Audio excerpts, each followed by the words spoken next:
idea that the continent we call home could be viewed as a shithole to some, that's debatable.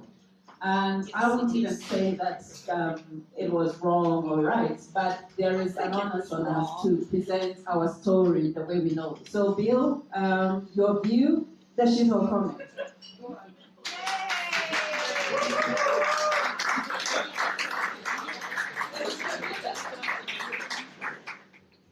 Okay, so good evening, everybody.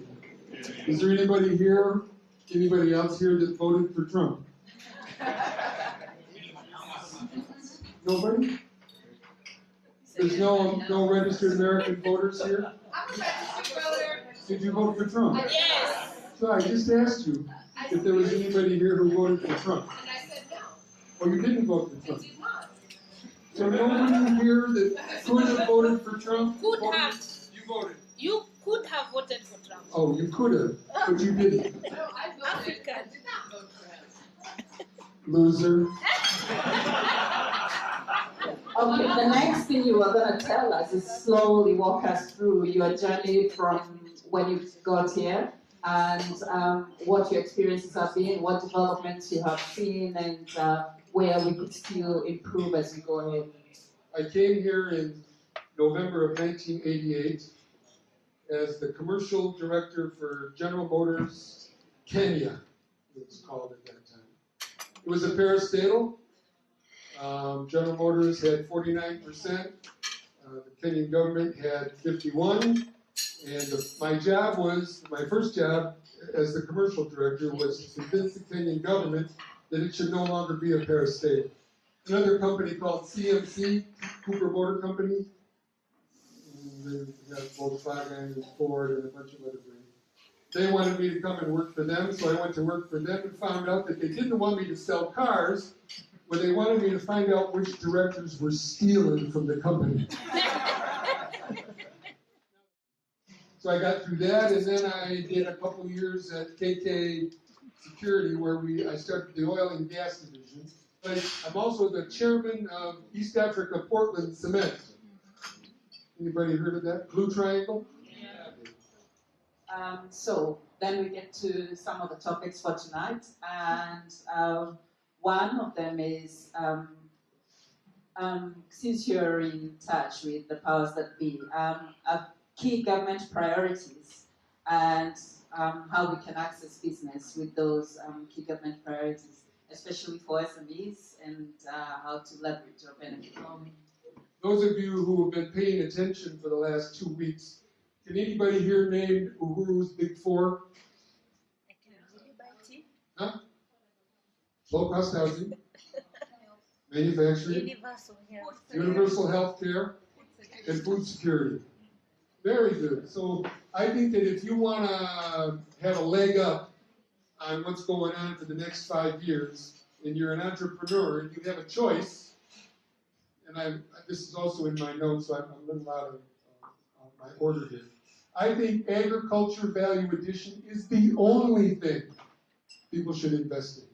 We should never send anything from Kenya in its natural form, ever. We have no reason to send anything anywhere to be processed and sent back or sent someplace else. Anybody here who's got money and you're thinking about doing anything, think of something you can do to add value to agriculture. And really not just agriculture, adding value to anything that naturally comes from Kenya. So the easy answer is, if you want to think of something to do, think about something to do with something that we grow here. It's simple. Do something with the milk. The guys that do cheese got it. Huh? We got yogurts. We got all kinds of stuff going. So we have examples of value addition. Yes, and I said you've made a lot of money, and you're going to show us how to. Never, you know better than that. Yeah. Especially your people. They never talk about the money they have. Okay. Anyway, a session for questions is coming up, so we're just going through some of the key areas that I thought we should touch on.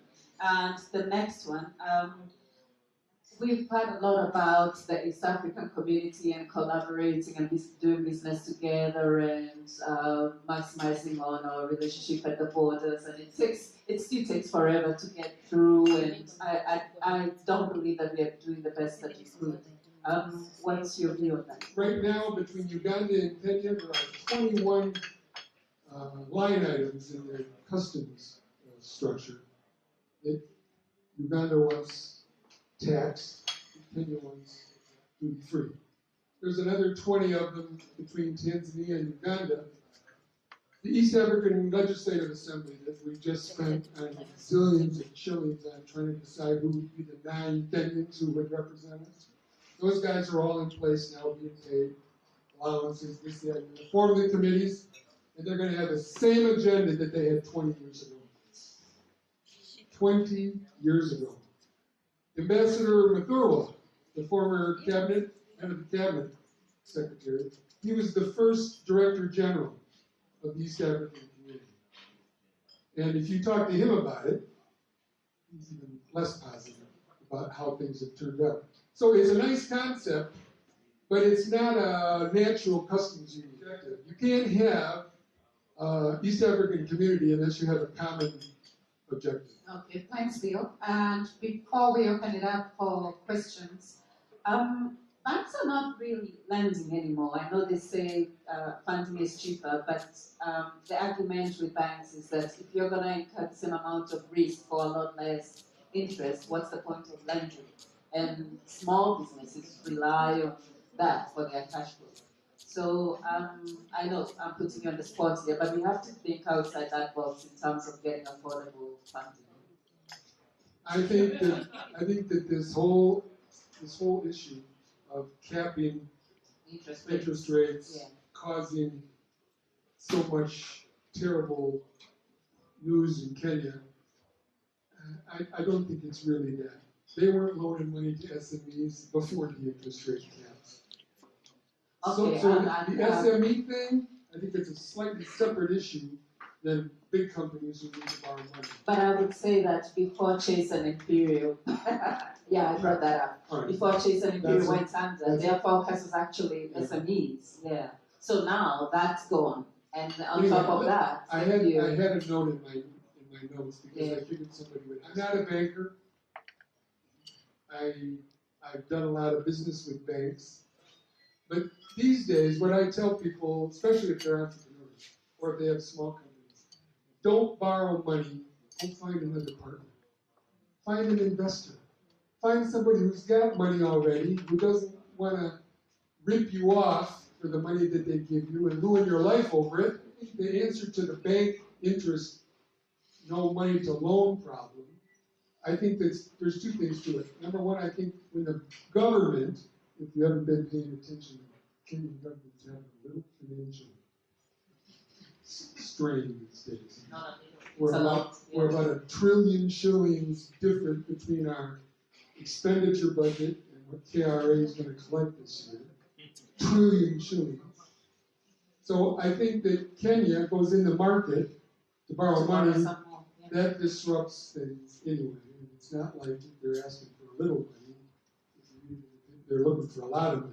And they're still looking for a lot of money. So my advice to business people, even if you're a director of a big company, just take a week or 2 and get your managers and sit down and look at what you wanted to borrow the money for and try to find it some other way. And that's it. I've done a lot of mentoring. When I first came, I was the chairman of an organization called Junior Achievement. I don't know if anybody knows about Junior Achievement. It's in about 50 schools around Nairobi and stuff. And we teach young kids about entrepreneurial skills. I taught the group at Kenya High, first way back in 1990. And I met a lot of young Kenyans before entrepreneurs became popular, before it became a popular term. And so since then, I can tell you that if you think I have been successful in Kenya, every single thing I've done that's been successful has been because of young Kenyans. We're not all young, but mostly younger than me, but young Kenyans. And I achieved what I achieved because I empowered them before empowerment was a big term. I gave them the job to do, and I left them alone. Some nervous times for a while, but at the end of the day, spending time developing Kenyans and giving them experiences that I had from around the world, it just paid back in 100 times, especially at the other groups and things, places where I've worked, where I'm doing my work down in Titus Tibet. I've got a half a dozen young Titus, men and women, who are so anxious to get into this, and I'm just letting them do their thing. So if you have employees, this is the payout. If you have employees that you, Kenyan employees that you have hired because they're affordable, shame on you. You should hire them because they're capable.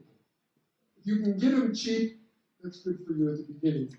But if you want to be successful, you make sure that they're more successful than you. You were going to tell us how we can position Kenya in a better light out there, each in our own capacity. There's got to be a way that we can get instead of the blanket statements about, the whole of Africa, and first of all, we have to also explain that Africa is made up of many different countries, and they're really diverse. But basically, positioning Kenya and Africa in a better light. Any ideas? You need government in Africa.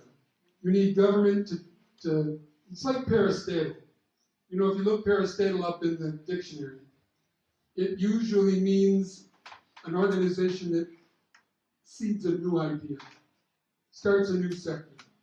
And then after you're successful, most countries privatize parastatals and they become part of the regular economy. In a cabinet like you're used to in maybe Western countries, in America, okay, I don't want to promote them specifically, but in the past, most cabinet members have been experts in their field. Usually the health guy is a doctor, usually the transport guy is a bus driver, usually the finance guy is a banker, and they have some expertise.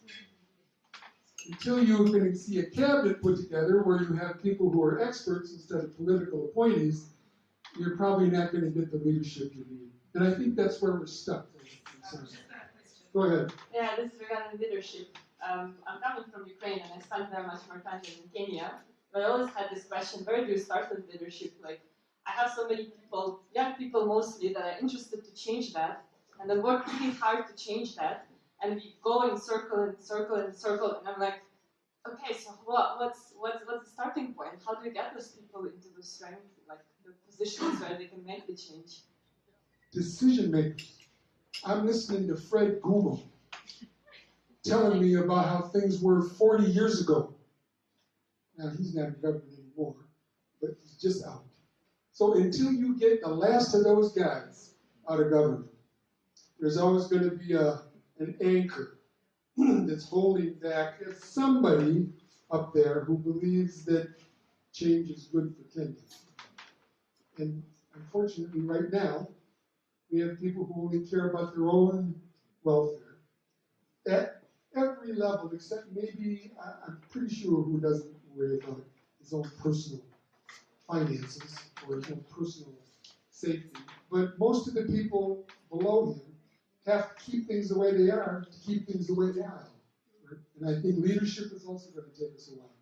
But I think it's important for organizations like ours to share these stories. So you go tell somebody else something, and pretty soon you get enough critical mass and you get somebody elected who can make a difference. So I can imagine that what you're saying is true. But when you have all the power in the hands of generally older people,